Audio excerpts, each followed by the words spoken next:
Howdy, and welcome to another South Dakota Sports Lounge. Hope you had an awesome 4th of July. I'm John Gaskins from Gibbs Sports Bar, the east side hub of Sioux Falls, to catch a game or a bunch of games at once, eat some awesome food, make some wonderful friends. And, well, we turn the calendar to July. We're going to start talking about football, American style.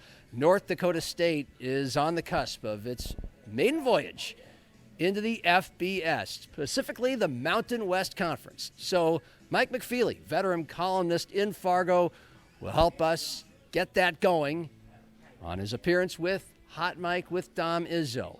That's a little bit later in the show. We also will go to Rapid City and talk the international game of football, which has ruled the month of June.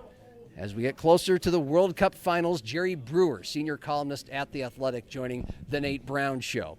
And we'll also have a feature from right here in the heart of Sioux Falls with Zach Borg. He'll take us to the volleyball courts and what has been a training ground, a top 40 rated club in the country for some of the elite youth and high school volleyball players right here in the city of Sioux Falls. But we begin on Happy Hour with John Gaskins and a legend of South Dakota State football. Mike Daly is a name most Jackrabbit fans know, but what do they know about him? Well, for one, he was the head coach from 1991 to 1996 and had a winning season in all 6 of those campaigns. But things were different at SDSU back then. They didn't have much football tradition nor much investment from the administration. Well, Mike Daly started to power through that, and he would lay the foundation that would become the powerhouse that SDSU would be under his then defensive coordinator, John Stiegelmeier. And the first way Mike Daly really got things going was a TV show. A, you put your foot down, you wanted football in general to be taken more seriously. And B, in your own words in this book, if you want to be a bigger operation, you got to act like a bigger operation. So tell me, how did this whole Mike Daly show come about? How instrumental do you think that was? And you having a weekly TV show, 10:30 on Sunday night, that you recorded Saturday nights after games, to your success, because it was one of the first things you did out of the chute. And as you mentioned, you produced it. You found the money for it. You found the TV station and the anchor, the host, Gary Weckworth, for it. Why was that so important to you? Well, it's just what everybody did, that programs that I'd been a part of for the last 10 years. You know, Tulsa, Wisconsin, North Dakota State, who was a team that we had to beat. Yeah. And we just needed to become a peer of those. We needed to be seen in the same light. And that was one way to very visually do it. And then the first thing I did actually was go to you guys all over the city and ask the TV stations if they would produce the show and run it on their stations. Yeah. And they all turned me down, except Kello showed interest in running it if someone else produced it. And so we hired a group called TV Productions up in Brookings, great people. And they were the people that could produce it, and I hired Weckworth as the mount. Gary had been a TV sports guy, the Kello TV sports guy, for 8 years in Sioux Falls, so he's very popular. He had just gotten out of doing that. I had an interview like this with him last summer, and he just said he could have done that his whole life, but he wanted a new challenge, and he had been kind of an independent contractor for about a year, and he had done a radio show for once a week. He had a few different jobs. But so I asked him today about you, and he just said that you knew what you wanted, you had a vision, knew what you needed to get the show off the ground, as you've been mentioning, and to this day, Gary says it's still so impressive that you, Mike Daly, hired everyone for the show. You sold it. You negotiated the TV time on Kello, and then you negotiated that time on the cable sports network that reached the Dakotas, Minnesota, Wisconsin, and Iowa. And some people marvel at that you're taking all this time and effort. Was it easy? Was it hard? It was hard, but was there any part of you that's like, I should be spending more time on this or that? No, or it this was a obvious big priority that you had to do it. Yeah. You had to do it, And you just counted on assistants to do things that might make up for time. But I didn't do much with it, very honestly, during the season. It was in the off season where I did the work. Yeah. We lucked out. We had a guy by the name of Wayne Rasmussen. You'll recognize that name probably. He was a pro football player from South Dakota State. He was working with Citibank at the time in Sioux Falls, and he was on the board of Norwest Bank. And he took me door to door to the big operations businesses in town to pitch the show. Okay. And Norwest took it. And so we got our major sponsor through them. There you go. Once we got that, then it all fell into place from the standpoint because of you could getting the money you could to probably do it. tell other potential sponsors, hey, Norris Bank's sponsoring us. This is a legit thing. And so Gary has told me to ask you, how many times would you have to start and stop segments in the early years when taping the show? And I guess along the same lines, if doing the TV show is harder than coaching. Well, one thing, I was kind of a perfectionist. So, it was a tape show, and then we drove it down to Sioux Falls that night and dropped it off at Kello. But we wanted to do it right, and we were willing to just stay there until we got it right. Yeah. If I was mumbling or just saying something stupid, or the lights went out or whatever, we just stopped and started again. We just weren't going to put out. We're going to put out the best possible product as we could. So there was and you're living in the moment, thinking this has to be a good TV show. You're not thinking I'm the freaking head coach. I got a million things to do. We just had a game. There's recruits in town, but this was like top priority because you knew what it could do. I'm guessing for recruiting, right? You bet. Yeah. And Did you have fun doing recruiting? It's all recruiting and also interest from fan interest. Yeah. Which again, if people approach me about it nowadays, fans liked it. They like to watch it. Yeah. We did fun. We tried to make it fun. We always opened it with someone saying, "Stay tuned for the Mike Daly show," and then they do something that would come on. And I mean, we had Bill Murray do it. What? Yeah, we had Dashel do it. We just got huge names. Kicker, I remember the Vikings guy. Whenever they would run into someone famous, they'd ask him to say it. Yeah. But Bill Murray was the best one. Bill, how did you do? So did Gary find Bill Murray somewhere to do this? Yeah, he was running, I think, a minor league baseball team. The St. up Paul in Saints. Or St. Paul. Yeah. Yep. And they ran into each other associated with that. But Gary was a huge part of making the show, one that some people would want to watch. He wanted me to ask you how the ratings were. Oh, shoot. We controlled the time slot. I bet you did. Yeah, who was that? Yeah. Rosie O'Donnell or someone we kicked, I remember. So somebody, Sunday night, 10:35. Oh, man. Yeah. And so did you immediately start getting feedback? Like we saw the show, like you could start to feel the wave come in? We did. Like you sensed the difference that was making for the program? Yeah, we did get some real good feedback from it. I mean, obviously we got better at it. I look at some of the early shows and I don't like it. Yeah. But as the years went on, I think we had a pretty good product. Okay. And you would hear recruits from all over the region that said they saw the show? They would see it because you'd make sure they saw it. Yeah. And like I said, it ran between the Jim Wacker show at Minnesota and the Lou Holt show at Notre Dame. We were in the middle of that. So it went boom, boom, boom, half hour. Wow. On Midwest Sports Channel. That is something. So, yeah, it was good. It was good for the program. And John kept it going for 1 or 2 years. Yeah. That just wasn't him, Right. Priorities different, and totally understood. It's interesting because I think in his later years, and certainly now in his retirement, he's become pretty good at this now too. Shoot. But I can't have a conversation with you without asking about Adam Vinatieri. You bet. Since he was there, I mean, I think the first game as head coach, Adam Vinatieri kicked a game-winning field goal for you guys against UNK. Yeah. Kearney. Yeah. Nebraska exactly Kearney. Right. Well, first of all, just going back, he was an athlete. quote athlete Yeah. in high school. He's a wrestler. He's a good golfer. He played quarterback. So he wasn't just a kicker or punter. And we recruited. He didn't get recruited by any Division I schools, and really from my experience in Division I really believed that the kicking game was really important. Yeah. And when you only had 38 scholarship, it was tough to put much money into a kicker or punter. But with him, he kicked and punted. Okay. So we could give him more because he was covering two positions. And so we gave him a big enough scholarship, and it was the biggest, no question, it is the biggest that any kicker in our league had. Yeah.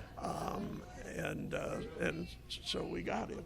Yeah. And when we got him, John, we knew that we had a chance of losing him to Army. And Army, not the Army, football.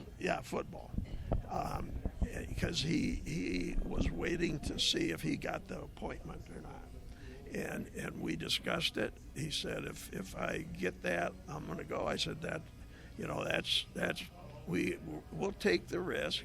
I said, but if you do go, we will take you back if you don't like it.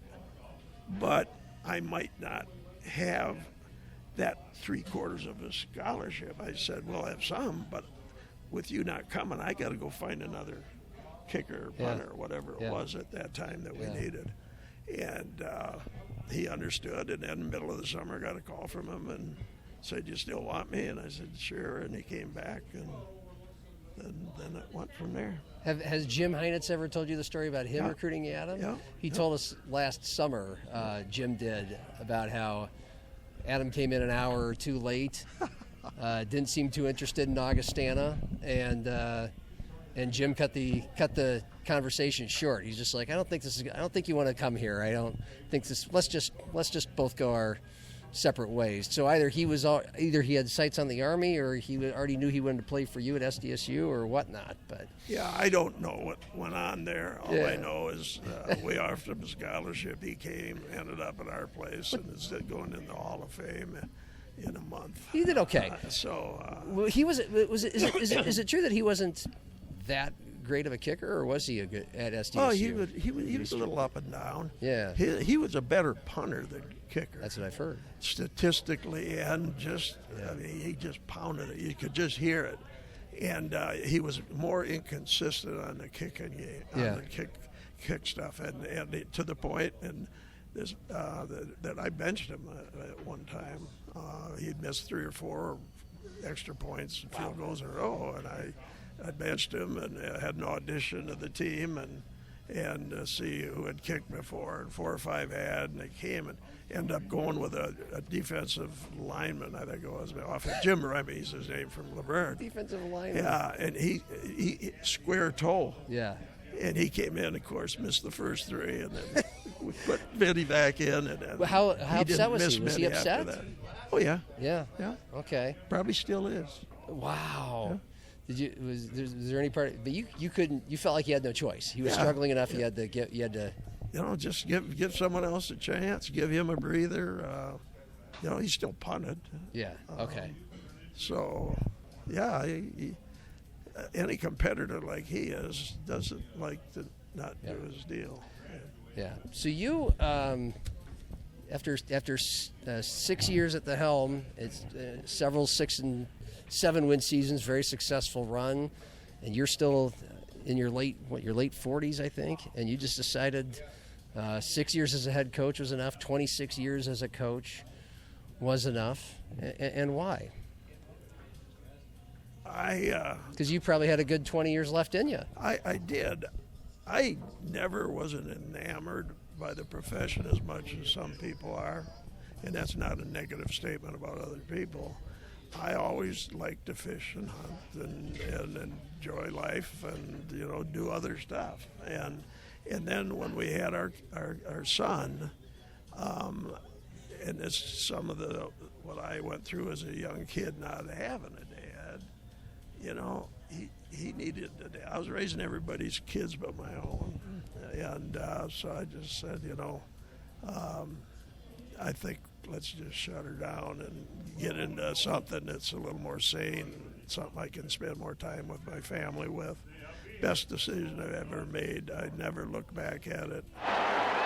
Mike Daly had not even hit age 50, and his coaching career was done. He indeed never did coach again, and as he said, never regretted it. He did mention that had SDSU's administration at the time had more of an investment in football, that he may have kept going. But instead, he stepped down, John Stiegelmeier took over, and the rest we all know is Jackrabbit history. Stiegelmeier was there for 26 seasons, hoisting the national championship trophy in his very final game in 2022.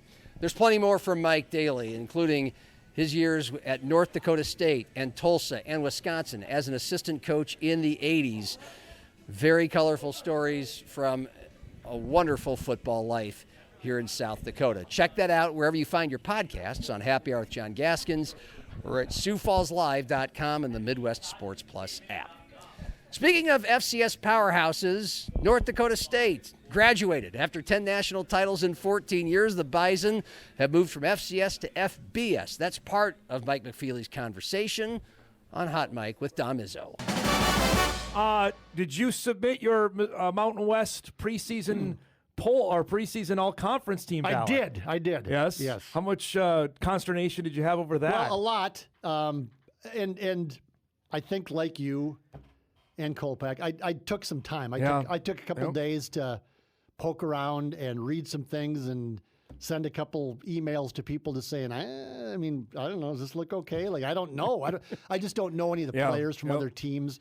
I think that we could more easily look at something like the Missouri Valley Football Conference, still obviously for obvious reasons, and say, okay, we know Quentin Christensen at SDSU is a really good offensive lineman. Yes. We know Lance Rucker's a really good D end at North Dakota. I look at a lot of the names in the Mountain West and go, yeah, right. Okay. Exactly. And so I tried to do what I could do and look at other people's selections in other publications. And as I said, at least talk to or communicate with a couple of people that know the league way better than I do. And I submitted it and I did the best I could. And I same here. And I'll admit that if I got some wrong, I got some wrong. But world, if there's anybody from the Mountain West watching this or listening to it, I did try to do what research I could do. I didn't just blindly pick 15 NDSU guys and go, oh, they're better than everybody else. I voted for a couple. Well, I shouldn't say, but we'll wait till it'll come out next week. Next week. Yep. I did as well, and I was scouring some other sites like you as well to say, okay, who are they? It feels like we're in a much bigger pond now. That's all it feels like, of trying to get my arms around what we're going to cover, what we're going to see. It's because the Missouri Valley and the FCS is a small pond. We certainly knew that one. This is a much bigger one with different teams and different players, and still trying to wrap my mind around, all right, I've heard of this guy. I think he's pretty good. Yep. Now we're going to see how good he is. This guy was the defensive player of the year a year ago. Yep. Well, okay, and he's back this year. Yep. And if you look at the all-conference lists, a lot of the guys aren't back. No. I mean, there's very few all-conference players. Well, with back. 5 teams gone, Well, 5 teams and gone, plus the transfer portal and graduation. There's very few all-conference guys postseason back. What I did find was interesting, and I wrote about this yesterday, that half of the league will have FCS quarterbacks leading them. I saw that. I read that. What do you make of that? Yep. Yeah, it's interesting. It's and again, one of the interesting things that I've noticed is that some of the other media, and again, I'm impressed with the media who are covering the Mountain West. It's a different deal. Everybody's not in their silos. They actually watch the games of other teams. Reach out to talk with other teams. Reach out to talk with other people who cover. So I'm impressed. But what I have noticed is that, and it's natural because they don't know what they don't know, is they're not buying into the NDSU thing because they're FCS. It's like, well, yeah, I mean, they are, but you're also telling me that New Mexico has really improved because Eck brought Idaho players to New Mexico. Well, okay, so a bunch of FCS guys. They went from terrible to Good. Really good. Yeah. Because they brought a bunch of FCS guys with them. And then, they're going to find FCS players to play quarterback in the league. Yep. And so, okay, so which is it? Yeah, I know. It can't be both. And so that's that's just a nitpicky thing that I noticed, which again, I greatly respect what I've seen of the other Mountain West media, because they take their job seriously. It's not all about the home team. No. And they have a pretty good handle on the rest of the league and what's going on in terms of the background stuff. So last week when the league sent out the emails to all of us media members to vote on the preseason all-conference team, it also had a line in there that said we are not releasing a preseason ballot because of conference realignment. Yeah, Big 12 did the same thing. And I sort of applaud them for it because all these teams are new. I mean, every team turns over. They're the first to actually say conference realignment, though, is the reason why they weren't doing it. But, I mean, the Big 12 has not had one for the last couple of years. Yep. Big 10 has never done one. Right. And so we don't know. It allows people like you and I, and I'll have mine coming out later. You beat me to the punch, which is fine, to release and other media guys in the league have done it. Chris Murray at Nevada. Alex Taylor from Wyoming had his ballot or his pretend ballot out. So it allows us to kind of maybe drive the narrative a little bit on how the teams are going to stack up in the Mountain West, which is fine with me. What did you make of my ballot? We're going to put up on the screen here. Wow. So I had New Mexico winning the league. Yes. I know UNLV seems to be everybody's choice du jour. UNLV is they're the choice by especially national media. Yes. They got some questions defense. Defensively, that's again. Yes. I don't know the league. I'm not, but defensively, if you look at some of the numbers that they allowed a year ago, they're wasn't great. And New Mexico, Eck has something going there, so we'll see.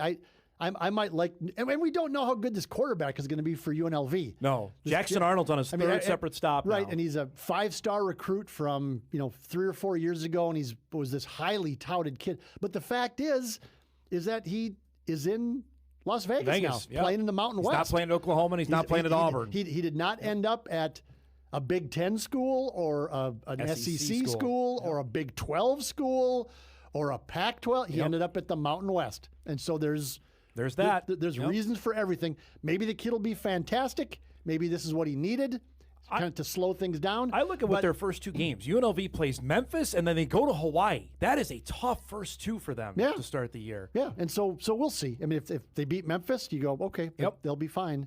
But when I do mine, I might lean the same way you do on those 2, just to kind of say, How about the Bison? New Mexico has the Defensive Player of the Year back in Jason X Kid Jackson. Yep. Is a linebacker. Middle linebacker. Yep. That's a good spot. That's a good spot and a good player to have back if you're going to have somebody back. I had the Bison third. Is that outrageous? Right about where you think, or no? I've seen Alex Taylor from Wyoming has them 6th. I don't see that. Phil Steele, the national guy, has them 5th. Bill Connolly from ESPN, the analytics guy, has them 3rd. I would lean right now toward 3rd, 4th. It just there's so much we don't know, and everybody talks about the schedule. That's all true. Yep.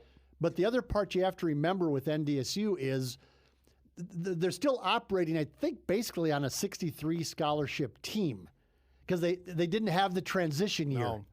And so they're adding players still, which again is not a good sign when you're adding these kids. I think you wrote about today they've committed. They've been here for a little bit, about a month. Yeah, right. So, but when you're adding guys in June, as we've said, I don't know if that's the best sign. But as the Bison go through their schedule, once you get into late October and November, does the travel and the potential lack of depth begin to show up? Yep. And that's where I think I don't know that they're going to go 0-4 in those 4 road games that everybody talks about. It seems unlikely to me. I think 2-2. They're going to lose to Air Force, Hawaii, UNLV, and New Mexico. That seems unlikely to me, having watched NDSU football for 30 years, covered it for 30 years. But are they going to win all the games we think they're going to win? If it gets to be Thanksgiving weekend and San Jose is bad. They were bad a year ago, and I don't know if they're going to be. But if you get to that game at the end of November and you're down starters in 5 positions because of injury, and again, NDSU's not going to be able to rest guys against Murray State anymore. No, there's not that. You got a hangnail? All right, take the next 2 weeks off. Get ready for South Dakota State. That's not going to happen anymore. No, it's not. So that's going to be an interesting thing to me is to see where they are in late October and November in terms of depth and injuries. If they stay healthy and young guys step up and fill some of the if they lose a guy here, it's like, ooh. Then 9-3 is a possibility. 8-4 is a possibility. But if not, is that last game then to get to a bowl game? Or like 7-5, 5-5, or 8-4, something like that. Yeah, right. Yep. That's intriguing. And again, I'm fine with all of this because we don't know. We know we don't know that they're going to win 10 games automatically. Correct. We don't know, which is fine. Yep. It's fun. It's totally different. I'll say that. Yes. That's the not knowing part is both exciting and different. As I've said before, this year it's fine. Next year, Paulsec, better be double digits. Mountain West Championship game or bust, better right? Be CFP, Paulsec.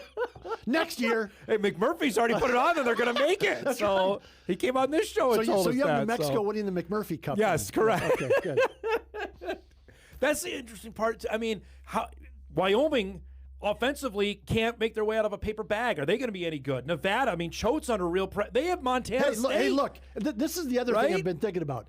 So, and again, the guys in the Mountain West who cover it don't know what they don't know. I'm not criticizing them because I don't know anything about the Mountain West. But what if Montana State goes to... I said this yesterday. What if Montana State goes to Reno and boat races Nevada, which I think is a possibility. Okay? So the last 5 years, Montana State and NDSU have been pretty close, right? NDSU got the best of them in the title game a couple years ago, and the playoff game, but they've been pretty close. They've at least been closer than they had been historically. Okay, so what if that happens? So what if they go in there and absolutely boat race Nevada? Okay, number one. Is Brent Vegan the head coach at Nevada next year? Right. And number two, then what do you say about then? NDSU? Correct. Well, but they're FCS. Yeah, but they're not FCS. Montana right now is not in Montana State. Pardon me, is not operating like an FCS school. Montana State is going to be favored to win that game. Don't you think? I would think so. Yeah. So anyway, look out for that one. It's all new. It's fun. It's exciting. Man. I can't wait to get to Vegas next week. Yeah, we'll be there next week. And finally, Zach Borg takes us to the volleyball courts of Sioux Falls. One particular club has become a hotspot and a powerhouse that has turned over plenty of elite players and teams. Kairos Volleyball has become one of the most respected names in the national club circuit. Do you know what Kairos means? Oh, even though most don't know what it stands for. It's like to achieve, go forward with something, or it's something in Greek. We've gotten told it a bunch of times. It's just, what is it again? It's hard. It's to pursue something. So it's Greek for the opportune moment. So waiting for your opportune moment to come in. It was picked by former Augustana coach Ashley Buckley when the program was founded back in 2012 as just a single 18 and under team to train seniors who were getting ready for college. From that moment has blossomed many, with Kairos now carrying nearly 600 kids among 55 teams at various age levels, as well as youth academies and a boys program. When we come to practice here, especially, we're playing against some of the most the best girls in the country. I feel like it's just always a competitive thing here to win. Everyone wants to win. I feel like that's just a good environment to be in. Training out of their volleyball-dedicated facility at the Avera Human Performance Center, Cairo's top groups will practice 3 times a week for 3 hours a week, competing on the AAU and USA volleyball circuits while also going to a number of camps. We have lots of training, and I feel like that's why so many athletes succeed into the D1 levels. Communication pieces, I think we train really hard and really work on the ball control stuff and really focus on starting with a good serve and pass program. That's kind of what our club is kind of known for, or what we kind of build off of. Well, it pays big dividends for those going into their fall high school seasons. I think it changes my game so much. Just going to these big tournaments, getting to play against some of the best teams in the country. I think it's just an insane experience that you can compete here, but then bring that into your school season as well. The biggest benefit continues to be the original purpose of the program and getting athletes ready for college. The recruiting scene has changed. You used to see a lot of college coaches in high school gyms, and now if you can go to a club tournament where there's over 150 courts going, and a college coach can go to one location and walk around for 10 hours in one day and see a bunch of kids from across the nation all in one spot, it's kind of where it's trending, to be completely honest. We bring college coaches to our facility and hold showcases. So in May we brought D2 coaches in, and we had about 12 D2 coaches. And then just in June we brought in about 10 D1 coaches that our kids get to work with in our gym and in their own backyard, which is really nice. While bucking several trends often associated with clubs, from encouraging athletes to continue participating in other sports. I think it definitely builds a lot of different skills. You get to learn how to be a better teammate in that way too, and you just really grow as an athlete in general, which I think is really, really good. Some people are really specialized in their sports. I don't think you have to be. If you are, that's totally fine. I love basketball, so if I get to play multiple sports and enjoy both, that's really good for me too. We try to make our schedule work and prioritize and help the kid learn how to prioritize. That's a skill you learn growing up. To keeping them within the program. Throughout the nation, a lot of other clubs, kids go from club to club.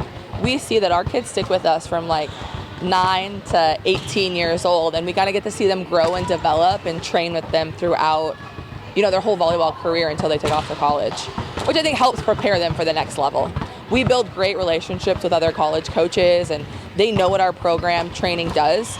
And so they trust us if we say, hey, we got a kid for you. And it's paid off in spades. Former Olympians like Taryn Cloth and All-Americans like Bergen Riley have come through Kairos.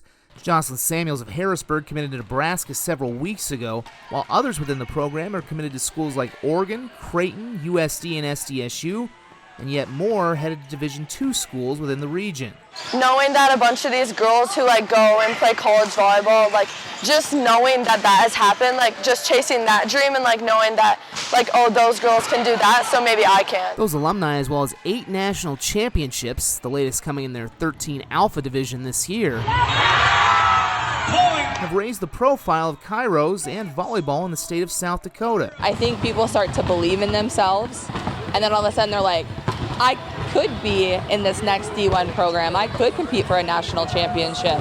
I can go beat these people, and they bring that energy back to the gym, and it just levels everybody up. Making it seem like only a matter of time till the next prep volleyball star finds their opportune time to shine. For Midwest Sports Plus, I'm Zach Borg. As always, wonderful work by Zach. A reminder, you can catch the full Mike Daly interview about South Dakota State football and his career wherever you find Happy Hour, SiouxFallsLive.com, or wherever you find your podcasts. It's a daily show, Monday through Friday, and you can also find Hot Mike with Dom Izzo at Inforum.com and the Midwest Sports Plus app, where you can also go back and enjoy plenty of Zach Borg's features and all the high school football and basketball games that we broadcast over the past year. We're having that new season just around the corner in August. Stay with us at Midwest Sports Plus. For our video producer, Cordell Wright, and our content director, Drew Trafton, and the wonderful folks here at Gibbs on the east side of Sioux Falls, I'm John Gaskins. Cheers.